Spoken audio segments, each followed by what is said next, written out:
এই হাতে মাখা এঁচোড়ের স্বাদ হয় দুর্দান্ত। এইভাবে একবার বানিয়ে নিয়ে দেখুন তো। এটা ভাত, পোলাও, রুটি, পরোটার সাথে চলবে যে কোনো পাতে। তাহলে আর না করে দেরি, শুরু করা যাক তাড়াতাড়ি।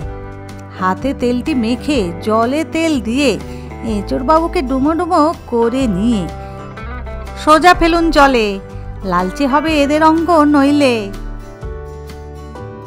এঁচোড় কাটা হলে অপরিষ্কার সাদা জল থেকে ছেঁকে তুলে পরিষ্কার জলে আবার দিন ফেলে ভালো করে গা মাথা রগড়ান, জল বদলে চান টান করান।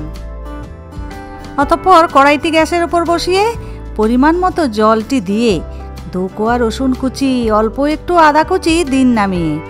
অল্প দিয়ে গরম মশলার গুঁড়ি, সর্ষের তেল চলে এলো তাড়াতাড়ি, দিয়ে লবণ ও হলুদের গুঁড়ি। জলটাকে ভালোভাবে দিলাম নাড়ি। এবারে আয় বাবা গাছ পাঁটা, হলুদ জলে নেমে যা সব কটা।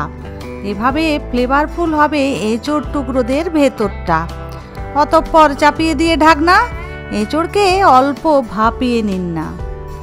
এ ব্যাটারা ভাপা হতে থাক। এই বেলা একখানা ভাজা মশলা রেডি করা যাক। একটি তেজপাতা ছোট টুকরো করে দিলাম ছিঁড়ে, দিচ্ছি 1 চা চামচের মতো জিরে, 2 চামচের মতো ধনে দিয়ে 2 চামচের মতো পানমৌরি দিন নামিয়ে।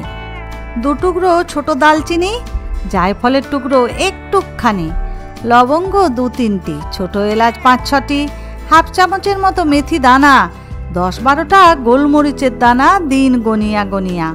অতঃপর লবণটি দিয়ে ভালোভাবে নিন ড্রাই রোস্ট করে। ওই রে, স্টার অ্যানিস খানা রয়ে গেছে বাকি।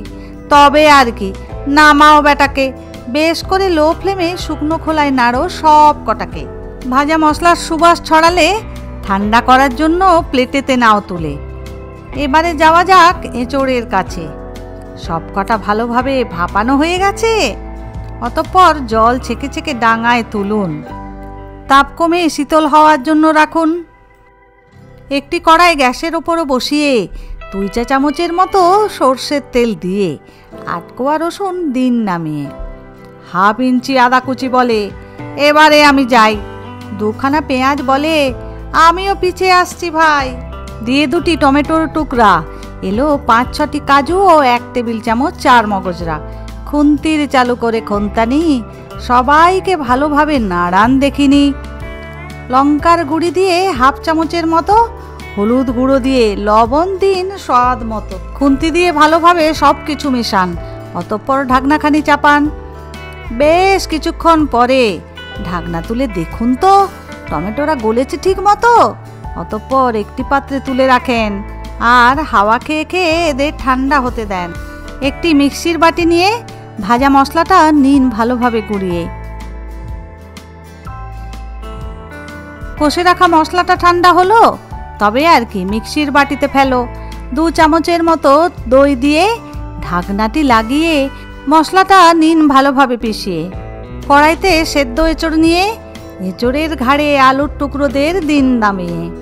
অতঃপর মশলাটা দিন নামিয়ে 1/2 চামচ চিনি ছড়িয়ে 2 চামচের মতো ভাজা মশলাটা দিয়ে দিন চেরা কাঁচা লঙ্কা 2টি। অতঃপর 3 চামচের মতো সর্ষের তিলটি। তরকারিতে যদি ভালো রং চাও, কাশ্মীরি লঙ্কার গুঁড়া কবুলাও। কিছু ধনে পাতা ছড়িয়ে সব কিছু ভালোভাবে নিন মাখিয়ে। মিক্সিটি ধুয়ে পরিমাণ মতো জল দিয়ে 1/2 চামচের মতো লবণ দিন। মিনিট 15 ম্যারিনেট হতে দিন। ম্যারিনেট হয়ে গেলে গ্যাসটি জেলে এঁচোড়ের কড়াইকে বসান। ঢাকনাখানাও চাপান। ফুটে গেলে আঁচখানা কমান। লো ফ্লেমে রান্নাটা হতে থাক। মাঝে মাঝে একবার করে খোঁচাতে হবে, নইলে মশলাটা তলায় লেগে যাবে। লো ফ্লেমে আধা ঘন্টা খানেক রান্নার পরে যখন দেখবেন এমনি করে তেল ভেসে উঠেছে ওপরে, তখনই জানবেন শেষ হয়েছে রান্নাটি। অতঃপর চেক করে নিন লবণ ও মিষ্টিটি। আলু এঁচোড় সব হয়েছে তো নরম। ও বাবা, দই বেটা টক ছিল মনে হয় বেদম। তবে আর কি, দাও আরও একটু চিনি, আরও 1/2 চামচ গরম মশলার গুঁড়ি দাও আনি। শেষে 1 চামচ ঘি দিয়ে সব কিছু ভালোভাবে নিন মিলিয়ে মিশিয়ে।